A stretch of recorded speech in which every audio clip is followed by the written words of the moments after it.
In interface, I remember when I was part of the organizing committee, at that time there was a decision taken that we'll, in alternate months, we'll take a management topic. Is that still in vogue? Yeah, it is still there. So we'll give world-class management training also in interface and connected to the Bible. So I think this topic is something like that, Dream Team. So the first half, I'm going to talk purely like a management seminar. No charge, okay? But if this was in Trident Hotel or some place like that, there would have been a heavy charge. More for the food than for the faculty. But but this first part, I'd like you, if possible, please, to take notes. You're allowed to take your cell phone and you're allowed to take notes on the cell phone, not go on to WhatsApp. You can take notes on WhatsApp, I know, but don't go on to the other apps. Anyway, most of MS related apps are, there's an outage. So go to notes. Okay. Fine. So, one of the best current, if you ask someone in the leadership levels and all, what is the best teaching on teamwork? One name comes up. I've tested it in the thing, and that name is Patrick Lencioni. I think so. How many of you have heard of him? Patrick Lencioni. The 5 dysfunctions of a team. So I'm going to start with telling you 5 dysfunctions of a team according to Patrick Lencioni. That's the name of a book he wrote. Why did I choose Patrick Lencioni? Not only because he's the most popular as far as teamwork is concerned, but also because he has Christian values. Many management writers are steeped in Christian values. Patrick Lencioni, he claims himself that he's a Catholic Christian, but as far as the values, how the biblical values are translated into management, perfect. I can't find any doctrinal issues there. So is Pastor John Maxwell. When I teach in leadership seminars, I told you I'm a mischievous person. I say Pastor John Maxwell. Actually, John Maxwell is a very popular leadership guru. He's written a book called The 17 Indisputable Laws of Teamwork, way back in 98. Just like Patrick Lencioni wrote The 5 Dysfunctions of a Team.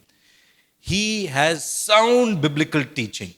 So when I was trained in 360-degree Leader, which is a book also written by John Maxwell, I've seen most of his books, especially the workbooks based on his books, written more than 20 books.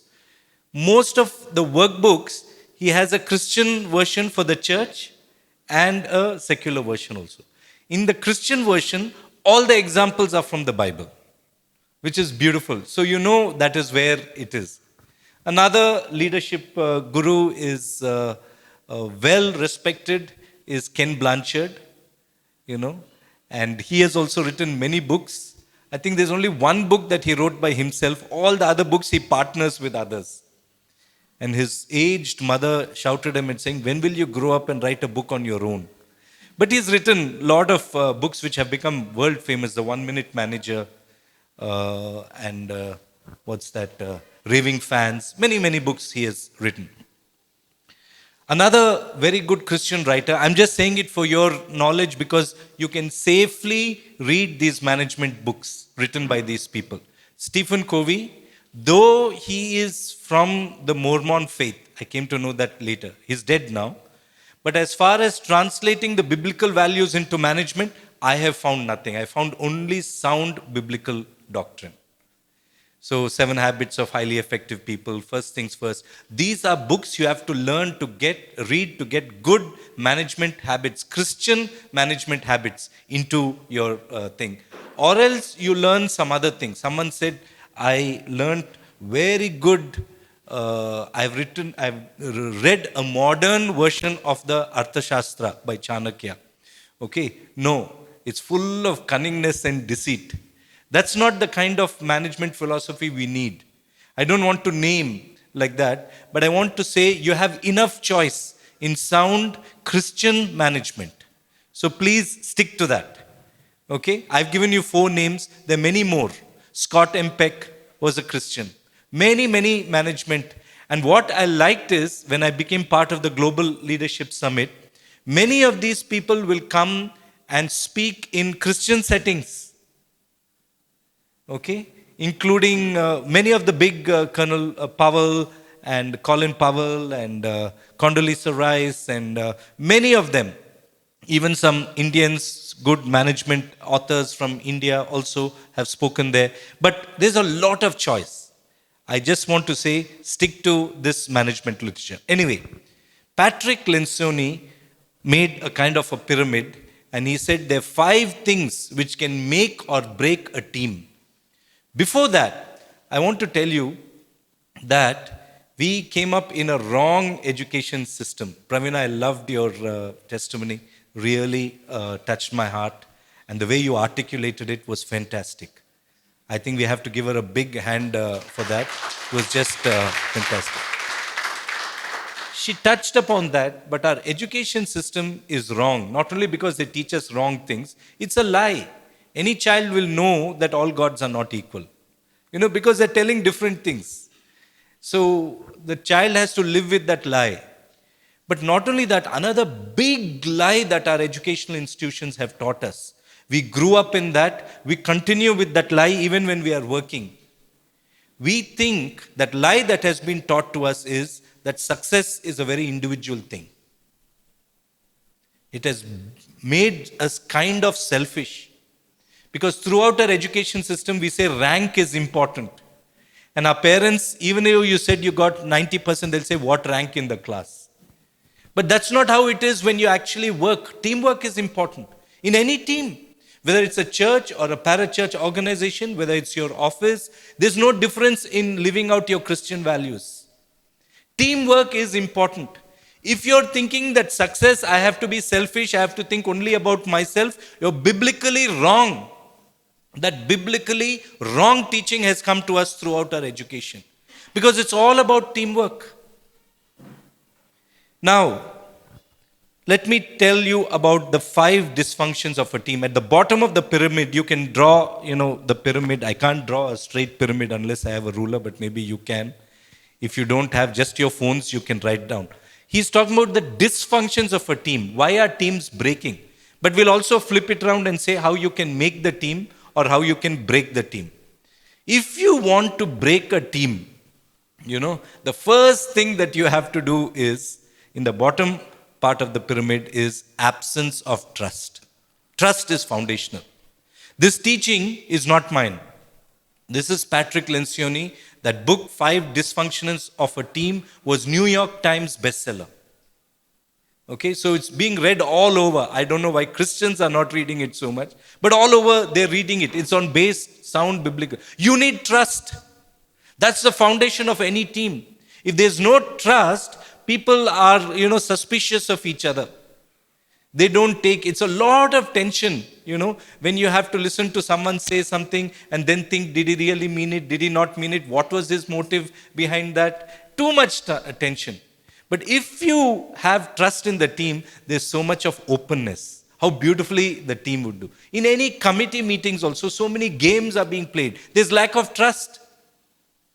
So that's the first thing, trust. The second thing is, absence of conflict also will break a team. You know what he's saying? Conflict, fights. We have been taught saying that no, you should not have fights and all, just be peaceful and all, which is to some extent okay. But if there are issues and you bury it, it's better to bring it out and to thrash it out than to bury your issues. If you really love someone, you'll not keep quiet if you have to give them feedback. If you really love someone, if you love your team, you will not keep quiet if they're going in the wrong direction. If the purpose itself is there. So you will not fear conflict. You will embrace conflict. You say, it's my duty to speak up on certain things. If you don't love the team and say, what does it matter to me? I just come here and I work and I go and I get my salary, that's enough. That's not a Christian value. You have to speak up. Speak the truth gently and clearly and politely, but speak the truth. Even now, whatever team you're part in, it could be in your church, it could be in Interface, it could be in your office or something like that. If you're keeping quiet, if you know in your heart that something is going wrong, that's wrong on your part. You're not truly being a team player. Number 3, the third level in the pyramid is commitment. So if there is lack of commitment, whenever people say something, they should mean it. My French boss once told me, you should always say what you mean and do what you say. You know. You should be committed. If there is no commitment, definitely a team will buy. By the way, this is also family. How much tension happens in the family. The mother is saying, I told you, please do this, please do this, please do this. No commitment. I'll do it. For years, she has been saying something.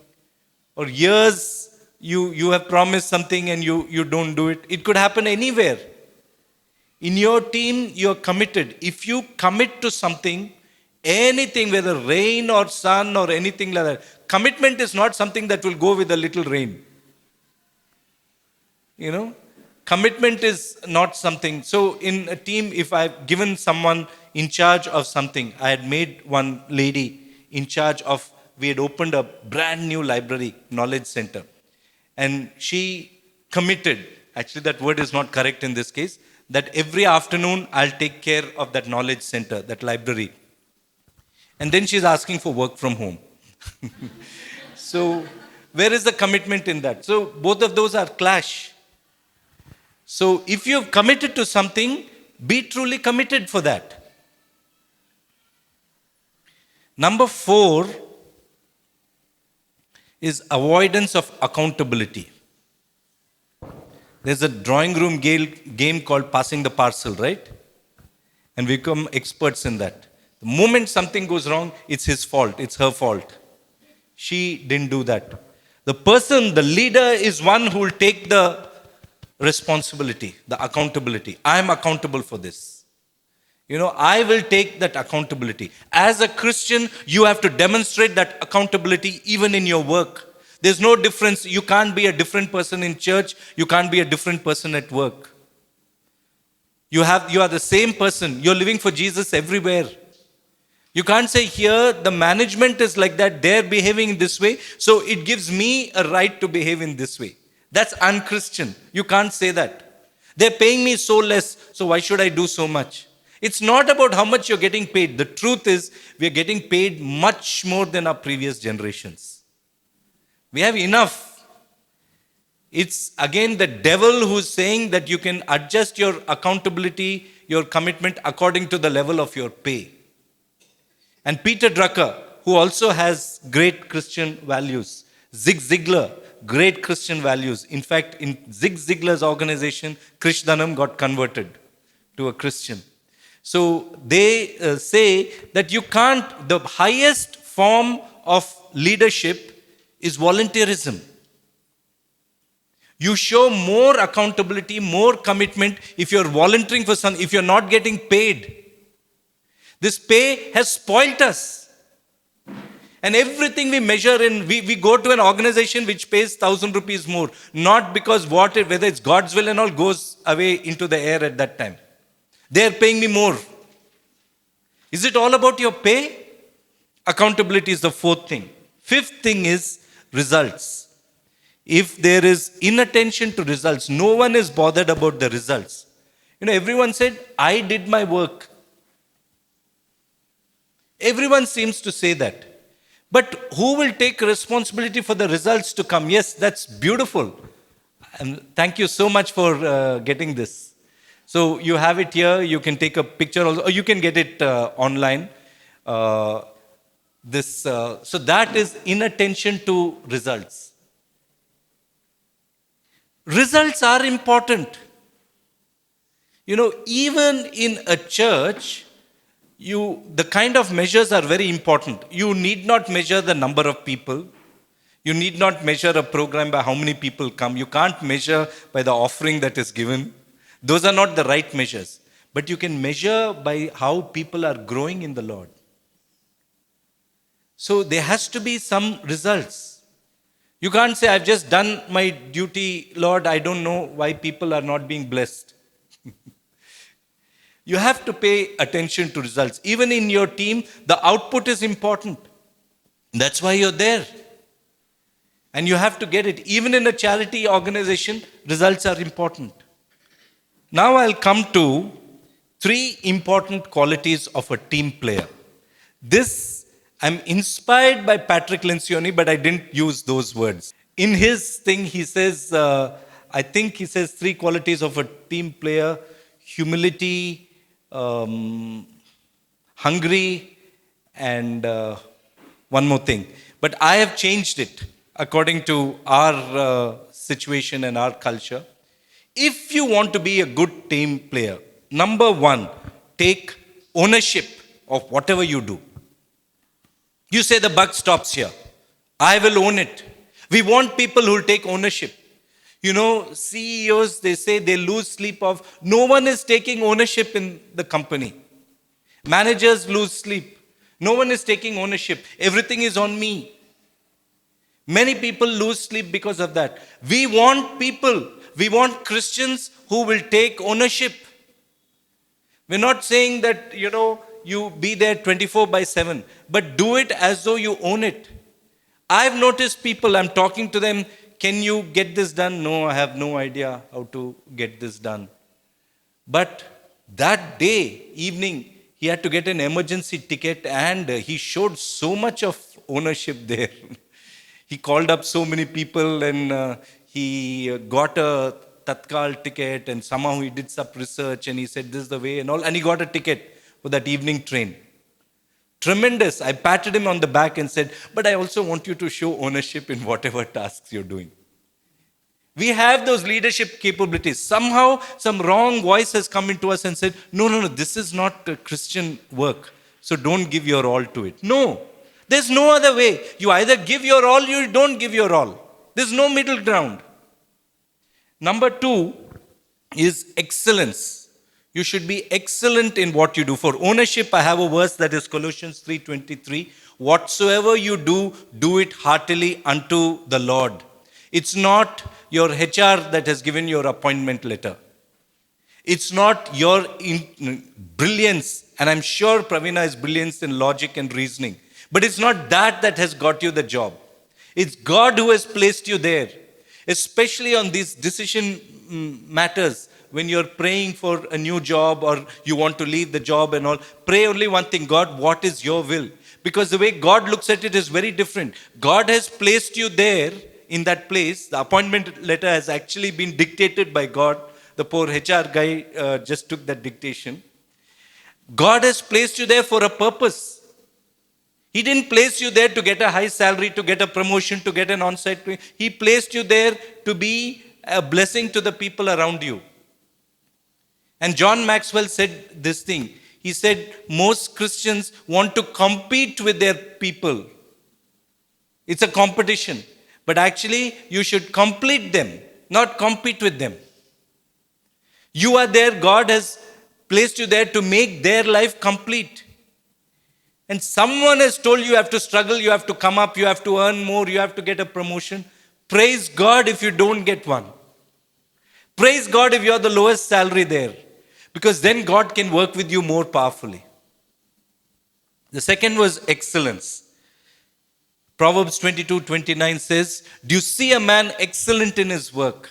And when it says man, it means woman also. I want to talk about the gender aspect also. I would want you, even your family is a team. As far as possible, especially those who are married, I would say, I learned that lesson from my friend Joshua Madan. He, in the Lead Talks board, he made it a point to say that both husband and wife, spouse will participate.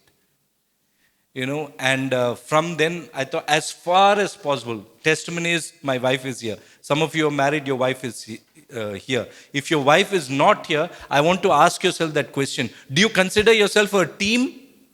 Or do you consider this is my work, that is not? Ministry done together is great. In one committee meeting, Christian committee meeting, it was in the house of someone, and the wife spoke up and said something, but the others were looking at her as though she is not supposed to speak. This is us men. We are deciding the things. No, you have to be a team. And I'm telling you, from the gender point of view, men and women complement each other beautifully. And it's a sin if you are not taking their inputs.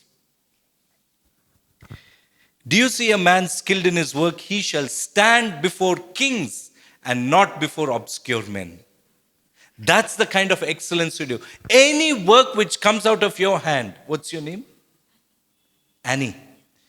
Oh, this Annie has done it. It must be perfect. There's no need to review it also. That's the kind of excellence that you should demonstrate. Over a period of time, they should say, if a work is given to Annie, to Pramod, to Sheila, to Sudhir, anything like that, it will be a high standard of excellence. That's the kind of excellence. If they find out 300 bugs in your 100 lines of code, then it's really, it's a bad testimony. It's not good teamwork. You will not be building a dream team. And lastly, empathy.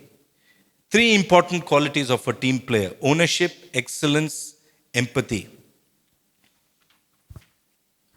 Do not be focused on your own selfish ambition and desires, but each one should consider themselves, Philippians 2, 3 and 4, better than themselves. That's how you should consider yourself. Humility is very much connected with empathy. And Oliver Wendell Holmes said this: humility is not thinking less of yourself, but thinking of yourself less. Even people who are very meek, they can draw attention to themselves. It's all about them. It's not all about you. If you get offended easily, the opposite of empathy, by the way, is ego. If you get offended easily, so-and-so is not talking to me well, so-and-so is this thing, that's a sure sign you have ego. You can't be in a dream team. And if you can't be in a dream team, if you are not living good team qualities, I want to tell you, it's a bad Christian witness. Just coming and doing things in the public in a holy manner is not a Christian. Show your teamwork. That shows your Christian qualities. And here I want to tell you, if you're a parent, please don't tell these lies to your children, that you have to get the best rank. You have to, because the best rank not necessarily will get you a best job. Even the best job and the best position in the best job will not make your life fulfilled. You just tell them, do it as God leads you. And whatever job you get, be happy. Don't show your thing like, don't tell them these lies and these false, unbiblical things. That, they have to fight for their promotion. They have to get the best job. They have to get that on-site posting. Please don't tell your children that. If you have brothers and sisters, please don't tell these lies to them. You're taking them away from God. That's not teamwork. You're trying to tell them that you have to be better than the others. No, that's not teamwork. Your team can be good. By the way, I want to tell you, teams are all around us. In that book, 17 Indisputable Laws of Teamwork, John Maxwell writes about this. Minneapolis Airport is named after the first person who flew across the Atlantic solo in a flight. His name is Charles Lindbergh. He flew from, New York to Paris. And he all alone, no one there, all alone in a flight. It had never been done before. Such a long journey. And he was great because he had to motivate himself. Miles and miles of, ocean. And he just had to motivate himself. Even the navigation systems were not so good in 1928. And he had to do that. But when he landed and they interviewed him, he said a surprising thing that people were shocked. He said, it's all about teamwork. How can it be about teamwork? It was his individual achievement. How can it be about teamwork? Yes, he said, then he explained. The person who filled the fuel in my car, in my flight, is part of my team. If he didn't do a good job, I would have crashed. The person who checked the engine, the persons who encouraged me, the family who's standing beside me, they're all part of my team. When I read that first, I was working in Wells Fargo and I went crazy. As I was driving to work that day, I was thinking, if the milk person doesn't get the food, the milk packet in the morning, then my team goes all disarray. He's part of my team. I get so irritated when the security says stop and open the thing and all, but he's part of my team. Because if he's not there, they will not have security in the building. There's so many people, your spouse who encourage you, make sure you have, your stomach is full before you leave to work in the morning, or whoever it is. You may be in a hostel. Even those people, they're doing it. They may not do it. They may do it for the money, but still they're part of your team and you have to love them. Who is your team? I want to ask you, is it you alone? Someone says that I'm all alone in this city. First of all, you can't be all alone because Jesus is there and because Jesus placed people all around you. So many miracles are happening. Did you ever think that during the time of COVID, we never went even one meal hungry? It's a modern miracle. How did it happen? It's only God's grace and teamwork. Some amazing teamwork happened. People risked their own lives to make sure that food was there on your table. Value them, pray for them, love them, show your affection to them. Make them your dream team. Today, think of all those people without whom you will not be sitting here today. They're part of your team. Lastly, I'll go into 4 principles from the life of Moses, and I'll make it quick, really quick. Maybe 5 minutes. Is that okay, Sudhir? Yeah? Yeah. Yeah, I'll see how much it goes, but thank you for that. Yeah. So, a person who, was really blessed by God, rescued in a miraculous way, sent in a basket in a river which was known for its crocodiles, and many children were thrown into the river because children were thrown into the river because they know the crocodiles will just snap them up in minutes. There's no chance of survival. And this baby survived, grew up for 40 years in the best possible education. There's no parallel to that education even today. Because even in the White House, Pharaoh's palace had all the best education. The common man wouldn't have that education. It was God's will. He learned the best skills. But there was one wrong attitude which was also instilled in him, because it was the palace of the most powerful man, almost God, not almost, they considered him as God, Pharaoh. And there he got that education, the wrong attitude that was put, which is there even in many elite institutes. As a HR person, I have tried to avoid all the elite institutes because I get sick of their attitude. It's all about me. It's all about me. That's against teamwork. But the first principle I want to tell you about Moses' life is, Moses' leadership journey did not begin in the palace, did not begin when he slayed one of his fellow Hebrews. Moses' leadership journey began when he learned to serve others. Something happened to him. I think God spoke to Moses when he walked across the desert. God speaks to us in our desert experience. I read a sermon of Billy Graham's in Decision magazine. He said, if you look at the life of Joseph, there's only one time which is probably when something changed in his heart. That is when he, as a slave, shackled in his arms and feet with the legs and walking across the desert. That's when he gave his life to God. Same happened with Moses. Because the moment he landed there, at that place, at Jethro's place, at the well, he served Jethro's daughter and got accommodation and got a wife also.